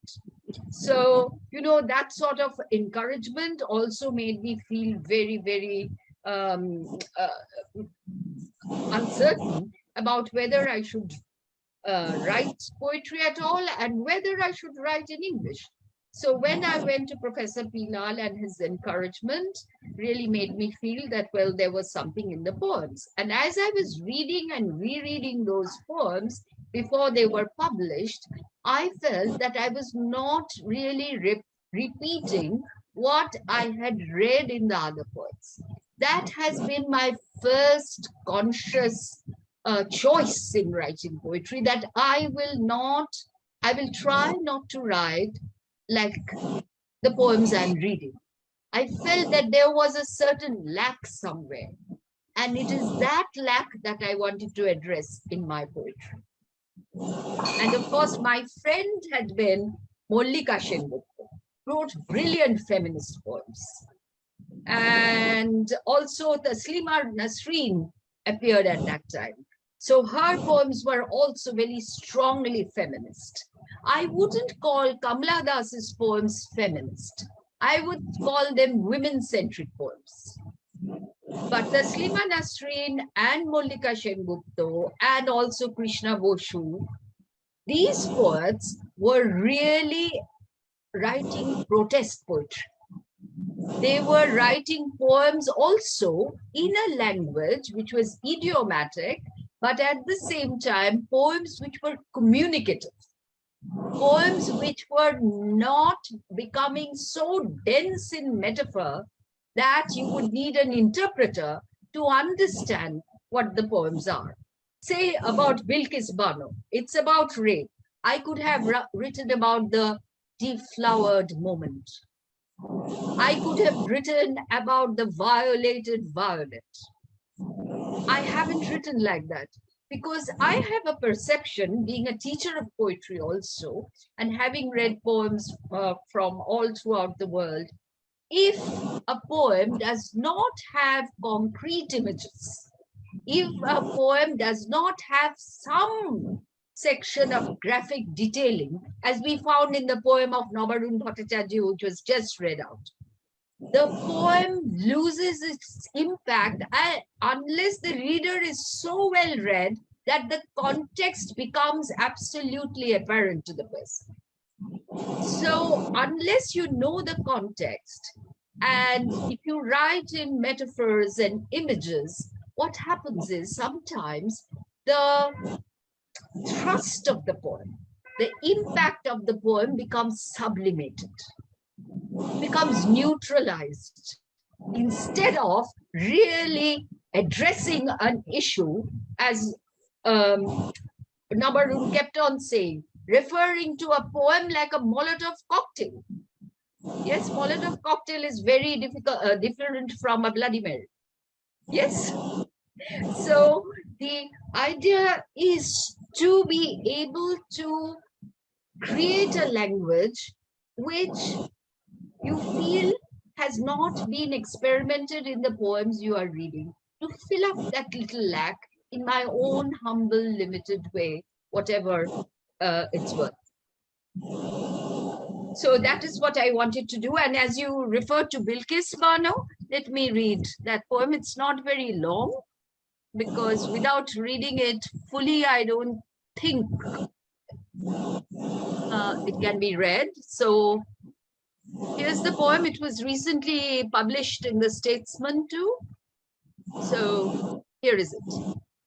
When the team of 11 walked free on 15th August 2022, India at 75 stumbled as never before. Rampaging native imperialists slaughtered honor, dignity, identity. Their fury knew no bounds. They bulldozed all those who dared to raise a voice. They killed all that was true, innocent, and just. Docile Bilkis came awake in 2002 when her 3-year-old girl's skull was split open, when one by one, all 7 of her dear ones were killed as she watched petrified. Bilkis was raped and raped and raped again. The 5-month-old fetus choked with voiceless fear in her shocked uterus. Bilkis Bano was struck dumb on 15th August 2022 as those 11 ruthless rapists walked free. Remission for murderers is not uncommon, they claimed. Fair is foul, foul is fair, topsy-turvy, terrifying oracles. Bilkis Bano, the warrior victim, was insulted and shredded again after 20 long traumatic years. But this time, Bilkis Bano was struck dumb. Her tongue froze. Her hurt eyes turned to stone. And yet, God has not said a word. Beautiful. Thank you. Thank you. I mean, as this poem shows that, poets are very sensitive people. I mean, and the past 2 years have been very, very hard for us as a nation, given the fact that we have faced some of the worst climate problems and crises and the pandemic. So as an academician and as a poet, how do you respond to, in terms of your creativity, to these problems and issues and crises? Were you writing during the time of the pandemic? What kind of poems were you writing? Could you tell us something more about that? Well, the pandemic for all of us was something unprecedented. It has never happened not only in India or to me or to you, it happened throughout the world. Everybody was included.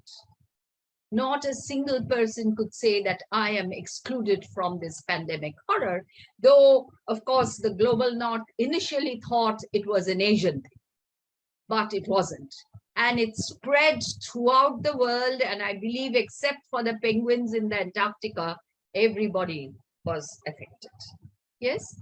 In such an environment, the first thing one felt in terms of one's personal life, and in terms of the practical issues of life at home, is the fact that you suddenly felt cabined, cribbed, and confined, if we want to quote Shakespeare. And so we were all locked at home. Yes? And we had to be locked at home to keep alive, you had to take in what was a sort of imprisonment. And that imprisonment was not so grand for any of us, especially middle class people in India, where you have 5 domestic helpers doing all your work. It was rigorous imprisonment because all of us were really working so hard. And suddenly, in between all that, the universities, my poetry groups, the ones with whom I work, everyone discovered the internet and the Zoom platform. And then the Zoom platform zoomed into our lives. And there were webinars galore. And that is how I met Smita also. Yes. And so, you know, the webinars made life, you know, very exciting. It was a different sort of a life in every way. And you were absolutely doing what you were often invited to give lectures or talks, academic talks, or even participate in workshops, read your poetry, read also, even lecture in refresher courses. All that started happening. There was not a letting off, and yet the rigorous imprisonment at home was also going on. And you were juggling all that, multitasking like nobody's business. Even when you were going to your place of work, I guess you didn't work as hard as you did when you were working from home.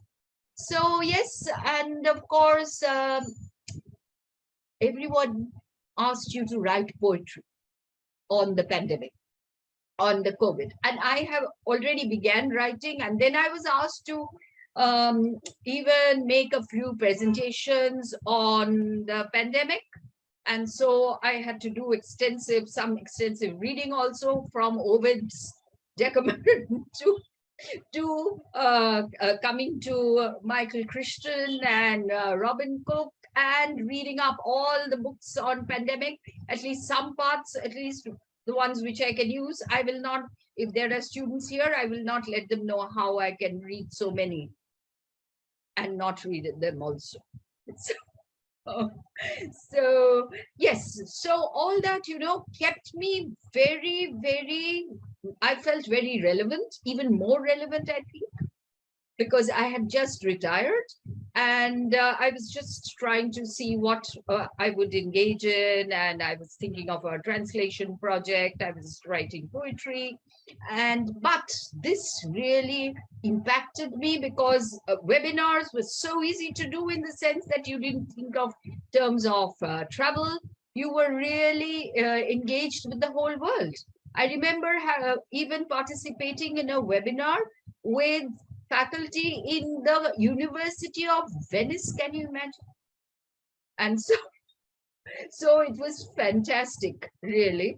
And there were a number of poems, and many of these poems have been published in various anthologies, like Singing in the Dark. You probably heard about that. Many other anthologies came out in 2021, and many of them have used my poems on the COVID-19. And when it came back again, I called one poem COVID-19 Season 2. So yes, that is how it went on. You read a few lines if you can. From a COVID poem? Yes. All right. So let us not feel morbid about it. It's all behind us. So now it would be in retrospect. And maybe I will read one which is a little more positive than all those ones which... I wrote one particular poem in the month of April, which is celebrated all over India as our New Year. And we call it Baishakhi, or we celebrate that month, Boishakh. That is our vernacular name for the month of April. It's not the cruelest month here at all. Yes, because that was about the crucifixion. But for us, it was a little different. So this is the poem I wrote addressing myself to the emergence of the Bengali New Year or the New Year in India. It comes in all sorts of names in all sorts of states of India. So I called it O Boishak. I'll read that. O Boishak, purge and purify the ailing earth. Let the fierce blazing sun scorch the demons of death. O Boishak, I am rooted in a graveyard. Cardboard coffins lie everywhere. Even the grave diggers have gone. Bodies rot as crematoriums are few. Too many are suddenly falling asleep. Too many are leaving too soon. Pangs of hunger make them writhe and beg. Too many migrant feet trudge in search of home. Hunger haunts the ghostly towns and villages. Sleepless in cities as ghastly processions gasp in breathless agony everywhere. Nightmares ride like the furies. Their echoes scream and scare each other. The violent, virulent virus goes viral. Can an invisible, blind, deaf and dumb droplet of death be the monarch of all it surveys? Karuna, compassion, Karuna, Karuna.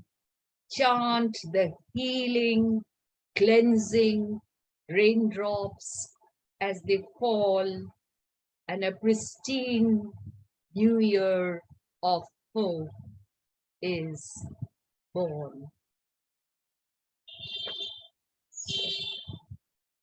Beautiful, beautiful. Enjoyed this beautiful poem. And Professor Dasgupta, you briefly hinted at your discomfiture or your unease at being slotted or being put into the category of feminist poet. I mean, much critical ink has been split in the recent years over the question of identity. And we are not talking about the feminist identity or feminism per se. I'm talking about gender identity. The question of what the women poets see as women, a biological fact, a cultural construction, a sex or a gender or both. I mean, that has become central to the thinking of many women writers in India and worldwide too. Now, although to a large extent I share Vicky Bertram's reservations about the usage of the blanket expression women's poetry, but what is your opinion on this subject? This is part A of the question. And part B, could you just throw some more light on the politics of anthologies and the kind of space that women poets are given in the anthologies as women poets, a separate category, say 2 or 3 poems. So could you tell us, show light on these issues? I will address your second question first about anthologies, where the Constitution of India is referring to women among the minorities, stating minorities and women. And recently in a Hindi movie, which is all about terrorism, it's probably titled Son Churiya, where I think Seema Biswas says that of all the castes, the lowest does not have a caste brand. The lowest is women, much lower than even the Dalits and the untouchables. Yes? So my poetry has been quite uncompromising. I'm a feminist poet. I do not want to say that I am a woman-centric poet. I write about women's issues, and I would like to believe I'm a humanist first. It was humanities all the time, and see where it has brought us. every day in the newspaper, because we are so we are oriented towards the humane, what has happened? Every day there is rape, every day there is an assault on a woman because it's a woman's body. It is a sexualized body. Nobody is assaulting a woman because she's cleared net or got a PhD. Right. Yes. So it is about the body of the woman, which has to be disrespected, which has to be insulted, and which has to be assaulted. For me, it has been almost an awareness campaign, a gender sensitization, and whatever poems I write, I think they are a little programmed. I think Smita will agree with that, that I am trying to address this issue because there is a fear, sort of fear of shying away, that if I write in this way, maybe my boyfriends will leave me. And I've heard about this in my teaching in global universities, that women's studies is shunned by women. They are not signing up for women's studies because the boyfriends do not want anyone who is going into women's studies. Right. Yeah. And so, this is such it's like, it's spread like cancer. It is carcinogenic. Yes. And if something is carcinogenic, to root it out is not easy. And I hope in the next 500 years, there might be some change. Because through time, through thousands of years, the epics, and you probably will notice a name like Sarah Pinto there among us, among the ones who are present. It is a socio-cultural anthropologist from Tufts University who has joined us too. And she has really interrogated these representations of Draupadi, of Ahalya, of Shakuntala, and she has addressed these issues in terms of, and of course you have read Wendy Doniger also, and along with Shukumari Bhattacharya in Bangla, and Romila Thapar. So all these feminist historians, anthropologists have addressed this issue. These are so rooted in our psyche, and it begins at home. It begins within the family. It does not begin in the academic ghetto. It happens because the first seed of nurturing is the one where that poison is being planted.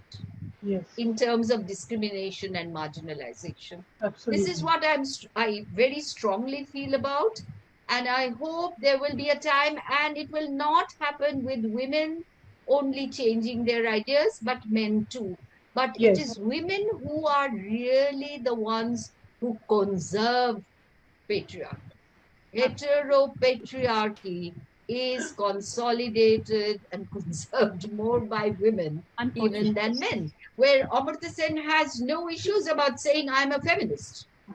In Identity and Violence, you will find that line, that he talks about various things, and he says, when I'm in a restaurant, I'm a non-vegetarian. When I want to introduce myself, I'm a feminist. And so that is so different. Very few poets, women poets or male poets or male writers would be able to even state that they are feminists. They would talk about inclusivity, they would talk about open-mindedness, but feminist, is a word that is frowned upon. Feminist is not a good idea. And even though you explain that feminism is not about male bashing, it is about gender equality. And how can there be gender equality? Look at our parliament. That 33% representation will probably never happen under whichever rule we are. So yes, Nishat, does that answer your question? It does. It does. Could you just recite a few lines from some of your recent poem, which kind of brings this issue to the fore, or that you would love to perhaps read right now at this moment? Yeah, I think, the one I read before, Smita, can I read Millennial Sita once more? Yes, of course. Most Because welcome. that's We'll- really a funny poem.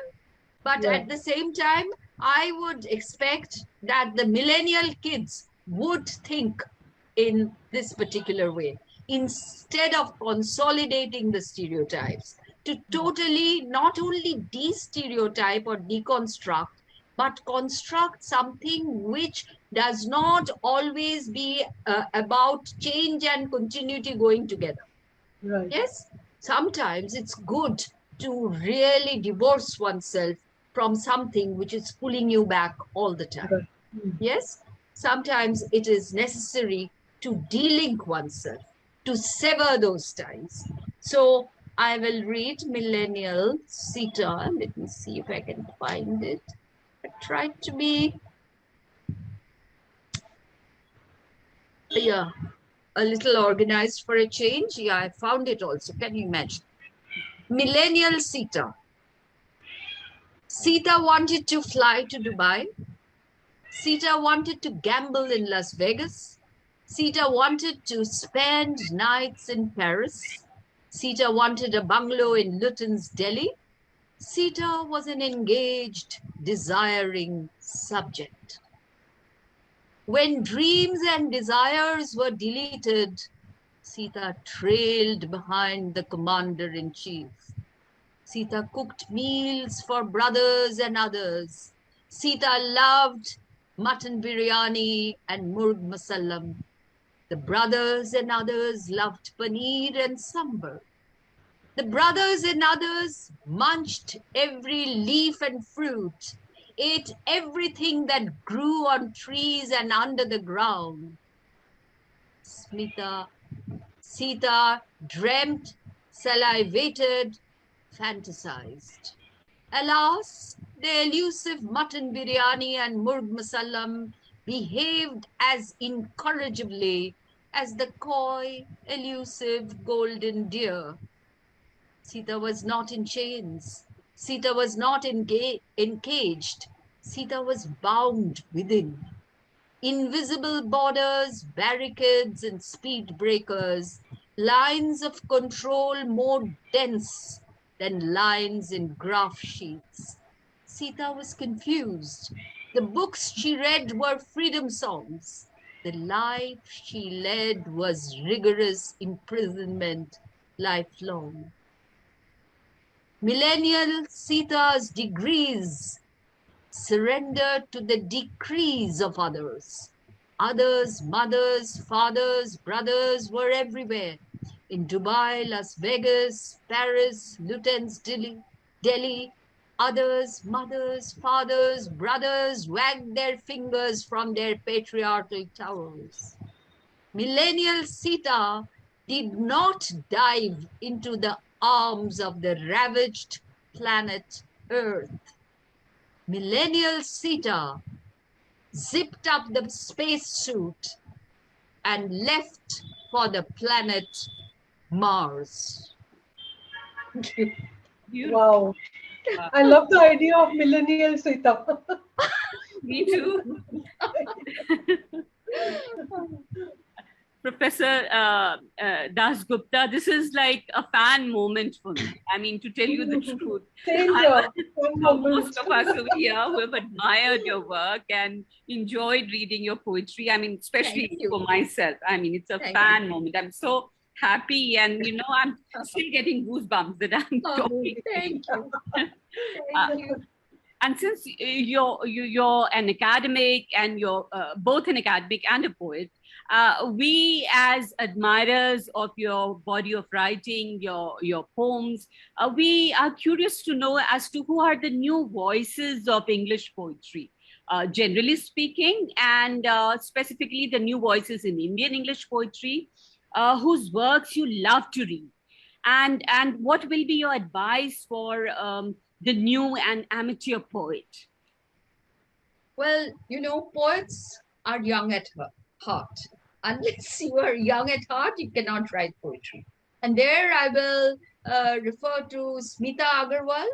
She has a new book, Speak Woman, which is brilliant. I would refer to the poems of Lakshmi Kannan, which are again brilliant. I'm thinking in terms of women who are addressing gender issues. I'm not thinking in terms of like Arundhati Subramaniam has now moved towards more spiritual poetry. And so the entire definition of the sort of poems that I'm thinking of does not probably regard those poems as very germane to gender issues. So, but of course, Meena Kandaswamy is a very young poet and who writes very powerfully. But there is Menka Shivadasani, who writes very well also. And then there is Vasudhara Roy, who is a very young poet from Jharkhand. She is writing brilliant poetry. Yes. And it's really, and there is another poet who hasn't yet brought out her book, but she has read in various places. Her name is Somrita, if I'm not mistaken. She's also writing very powerful feminist poetry. There is Nabanita Sengupta, who's also writing very powerful feminist poetry. This is the new emergence of these new voices. But yes, but then, you know, the more strident voices, which are absolutely uninhibited, those are the voices that I would consider absolutely necessary now. Not in terms of only women's poetry. I'm thinking also in representation of the non-binary. I'm thinking of the representation of the LGBTQIA plus. So all these categories need to be addressed. Without that, I suppose this is still, unfortunately, a marginalized area, a niche area, and mainstreaming that has to happen not only from the ground upwards, also top downwards. That is from the parliament to the home. Yes. Yeah. Otherwise, it will be struggling to assert itself. But I find that there is a lot of enthusiasm, especially in rewriting the heroines of various epics and the Puranas.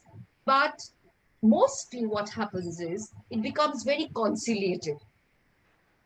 Instead of addressing and deconstructing or rejecting, it becomes conciliatory and the stereotypes gets maintained often. Yes, there might be, oh, she's crying, oh, she has been so outraged, oh, something terrible has happened. But at the same time, the way it ends ultimately is, you know, it's like a Diwali cracker. Goes up and then collapses.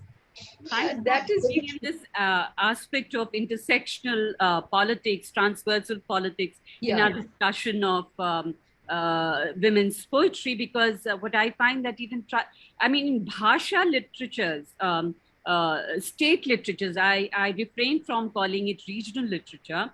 I desist from using that word because it sounds very obnoxious to me. In Bhasha literatures or poetry, women's poetry, we find that there is, there are many new voices, women voices from Dalit sections of the society, minorities and tribals who are, but we need to have, I think there needs to be greater and better institutional support for the translation of these works also. And herein comes the debate between the Bhasha literatures and Indian English literature. So how do you position yourself? Yes. Of course, you know, when Mallika Sengupta was writing her feminist poems like Open Letter to Freud, poems like Tell Us Marx, she was writing in such a way which was argumentative, scholarly, and yet it had all the cognitive impact. And so that is the cognition as well as the epistemic. All that were part of Mallika's poems, and they were brilliant. And I think Mallika needs to be translated more and more, and we need to talk about her more.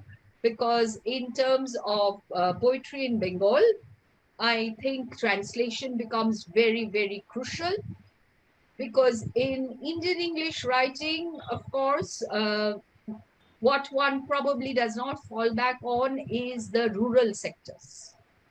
Yes, Indian Yes. English writing is one which is bound to the urban, suburban, and maybe the districts. But the rural, absolutely the unheard of voices, the very low representation, or the absolutely the zero representation of the people also who make up the country, and also the silent majority about whom we are silent in our poetry. Those silent majority is our vote bank also. Yes, and they are the ones who need to be sensitized. They are the ones who need to be told. And there, if poetry is about deflowering the violet, the person will never understand. You have to go directly to them and say that this has happened and this is how we can sing about it, and it becomes a part of the singing tradition. And it has to be in terms of popular culture, it has to go deep down into those sections of the people. And you have to make it available to them so that they can receive it. Because if you put too much of theory there and talk about the mirror image, that's not going to happen. Yes.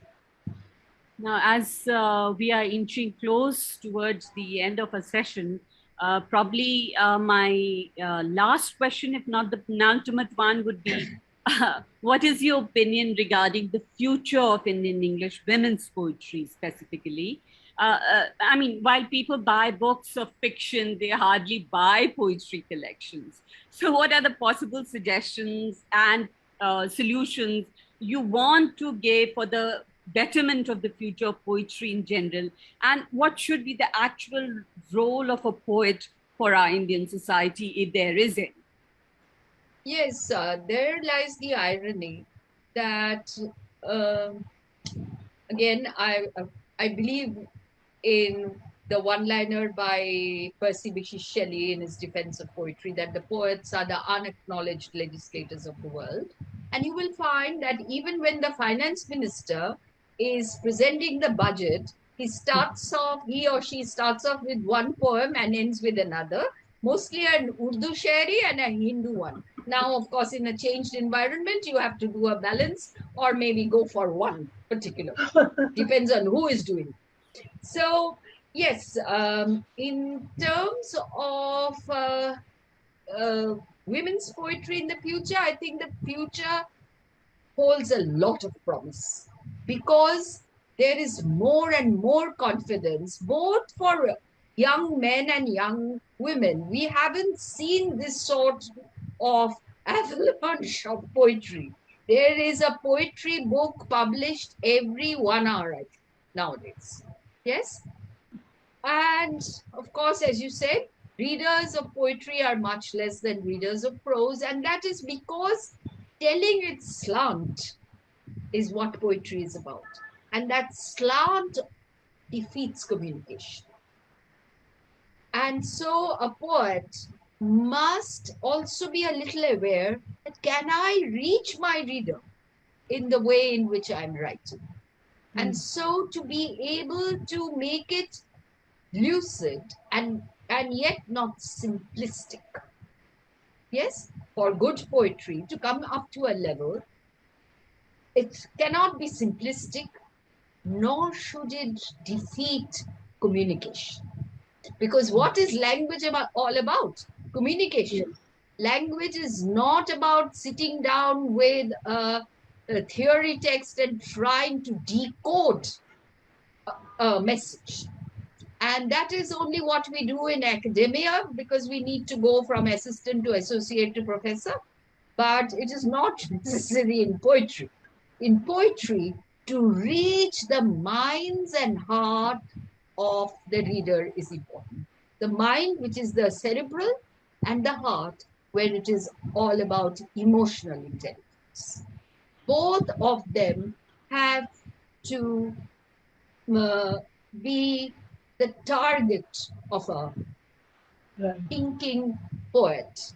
Hmm. That is a poet who is really thinking in terms of critically and reaching the reader. Which is the reader? Who is the reader?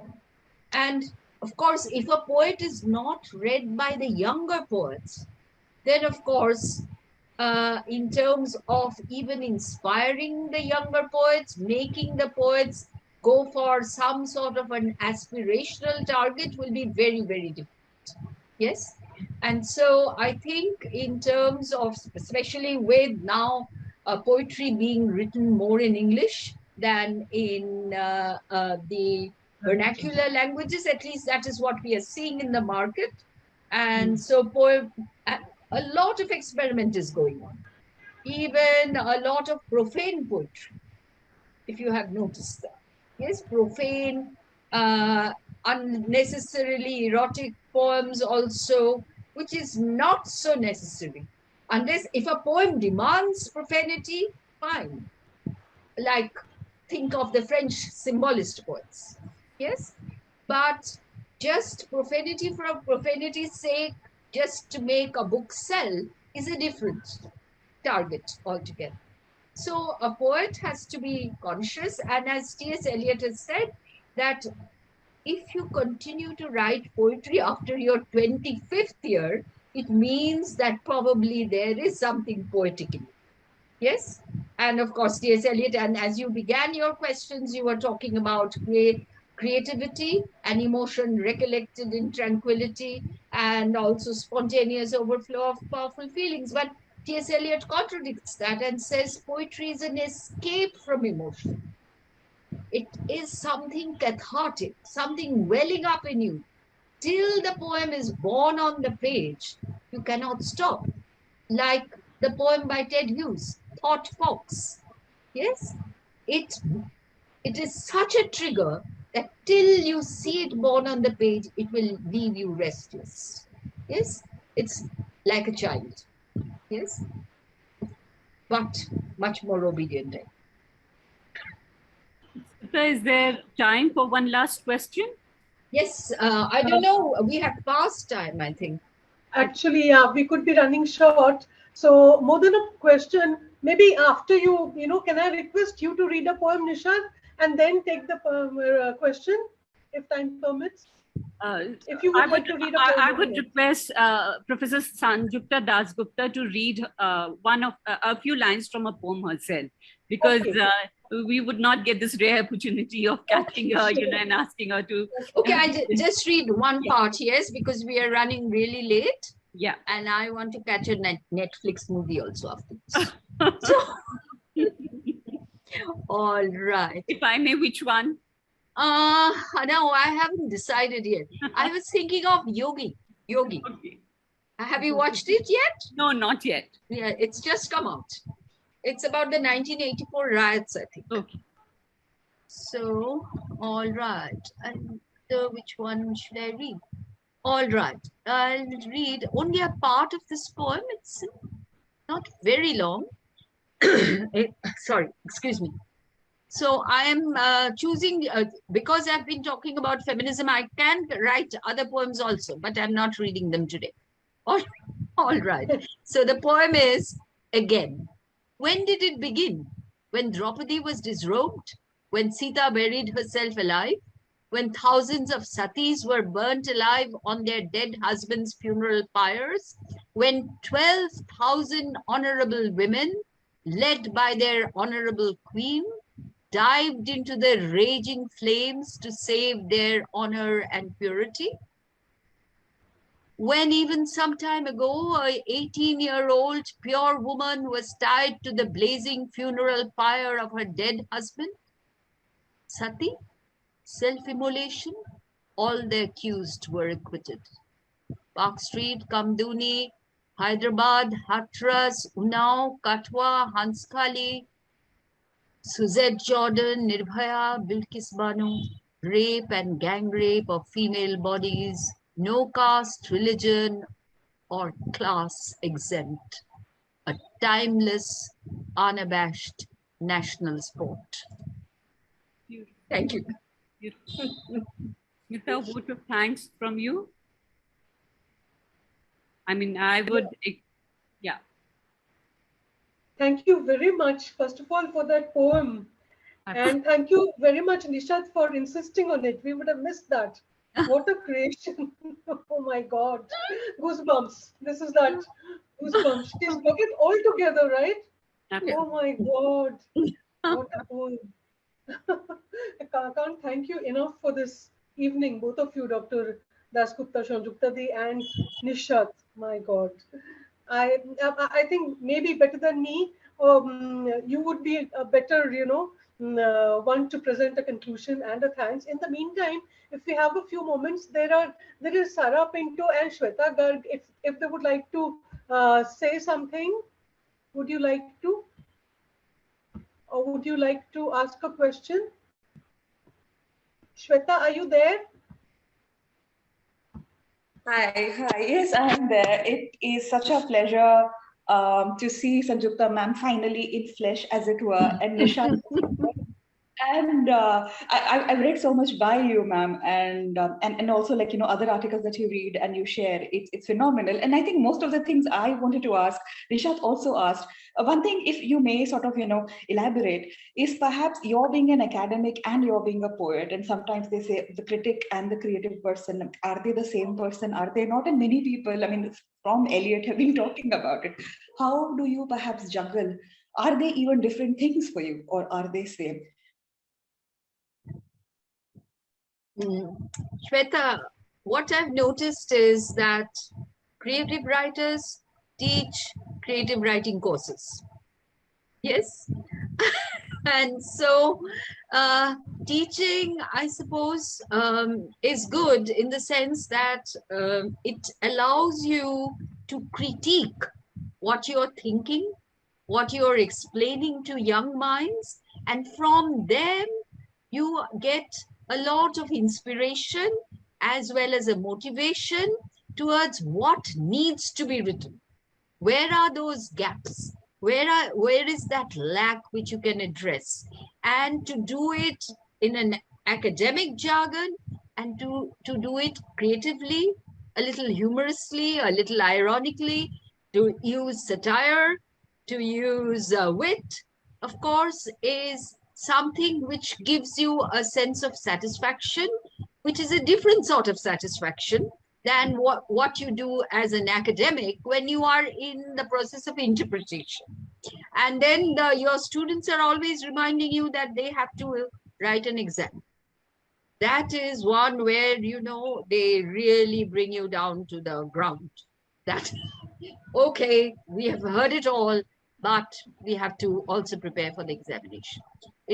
When you write a poem, nobody tells you that. Yes. So creative freedom is absolutely necessary for creating. And that you can get when you are writing a creative piece, be it a poem, be it a short story, be it a novel, or be it a small, just a little verse for that matter. Yes. Whatever you write creatively is one which can be very, very satisfying, because it is not about the cerebral being put to a stop and then you are just, it's a flood of emotion. It's a fusion of the two. This is what I personally think. Thank you. I'll come on screen quickly as well. Hi. Hello from next door. You're so far away. I know, but just as I said in the chat, just what a incredibly inspiring and energizing conversation, and particularly to hear the poems read out and so beautifully, and Millennial Sita in particular, to laugh and cry at the same time is really, such an accomplishment. To make someone, have that response is such an extraordinary thing to be able to do. And I also wanted to say that, something you captured about writing, saying, till the poem is born on the page, or the piece of writing. It's sort of it moves inside you, and it lives, and it, you know, it needs to exist, and it sort of motivates you in complex ways. So I just yeah, I don't have any questions. I have a million questions actually, but I'll save them and just say, you know, what a pleasure and joy it's been to listen to this. Thank you. Thank you, Sarah. In fact, I must share this with all of you that when I learned about Sarah, and then I thought, I don't know about her work being an anthropologist, I just looked it up, just a few things about her, and I got such a scare. I had been speaking with so much of confidence with her here. She's from Princeton and Harvard trained and teaches in Tufts. Oh my God, I thought I should be very, very careful with whatever I say. Otherwise, she will think that, oh, this nincompoop. So. Oh my heavens. Well, and I have to say, there's another Sarah Pinto out there who is a literature scholar. And so we often get confused. So, and thank you for the shout out. One last question. I mean, how do you kind of balance your professional life, your creative life, and your personal life? I mean, being a mother of two, it's, you know, I go totally bonkers, crazy. So how do you do it?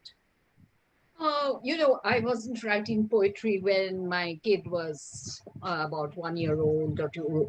I was writing my PhD dissertation, and that was when everybody went to sleep. I had a special alarm clock, and I would get up at around 12:30 or 1 in the night and work up to about 4 or 5 in the morning. I had to have a few hours of sleep because I had to go to college. I couldn't fall asleep then. And I remember even the night guard one day pressing the calling bell and saying, you are not putting your lights off, because I was studying. So yeah, it began like that. And so, you know, now multitasking I can switch off, compartmentalize. And now I do not have to make an effort because it started long back, from the PhD to my domestic work and to a small little boy of 1 and who was such a friend of mine even when he was just learning to speak. And so altogether, you know, but I knew which one to do when. But so my poetry was published only when my son was in the 10th grade. Okay. Prior to that, it was all, in fact, when I would, when he was in middle school or even earlier, I would go to pick him up. I would wait in the car, and in the diary, I would write limericks, because it was a long wait, because by the time he said his umpteen bye-byes to all his friends, it would take about half an hour from the gate to the car. So the only way to hold my patience was to write these limericks. Then I would drop him home, and then I would come back to my college. So my college hours, class hours, were from 10 to 12, and then to pick up Jishnu from 12 to 3 and back to the college to the last hours, much to the delight of others, colleagues of mine who hated those last hours of class because they wanted to go home early. And I used to meet the students. So, you know, this juggling has been a part of, I think, there again, it's a very gendered way in which we tackle so responsibilities quite happily, I think. Thank you, Professor Sanjukta Dasgupta. We have really run out of time for sparing this your time to talk with us, and under the aegis of Women Empowered Group founded by Smita Bhaumik. Thank you, Sarah Pinto. Thank you, Shweta Rao Garg. And thank you all the others who are listening to us on Facebook Live. Over to you, Smita. And congratulations, Women Empowered. It's your 6th birthday. Absolutely. And I hope, even if I'm not in the world, I look forward to the 160th birthday. Wish you many more. Thank you very much. More power to women power. Yeah. And I think it'll happen sooner than that, because kids these days are very smart. They have, you know, kind of, liberated themselves from a lot of the baggage we had carried, and they're much wiser, you know. Of course, much more smarter than we were. So thank you very much for this absolutely fantastic, fabulous session. Dr. Sanjukta Dasgupta, Dr. Nishat Haider, we can never thank you enough for this. And Thank the you, kind Nishat. of insights that came out of it, the poetry that emerged that you shared, and the whole camaraderie and the people who joined. And I've learned so much in one evening. And that's the beauty, I think, of sitting with an academic of years of experience and teaching knowledge and sharing what is on her mind. And the poetry, you have of course contributed to Yugen Review, Sita's Sisters and Lakshmi's Soliloquy, and I think a few more. But listening to you live like this is such a treat. And the poem comes out of the page. It is live. It is a life of its own. Thank And you. Thank you, Smita.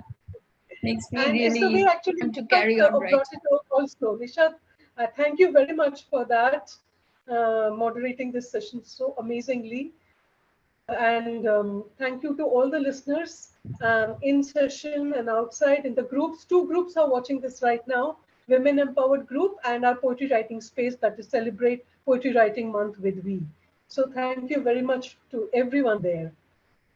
Thank you. And good night. And thank you. Good night, everyone. Good night, ma'am. Thank you, Smita and Nishat. Bye-bye. Bye.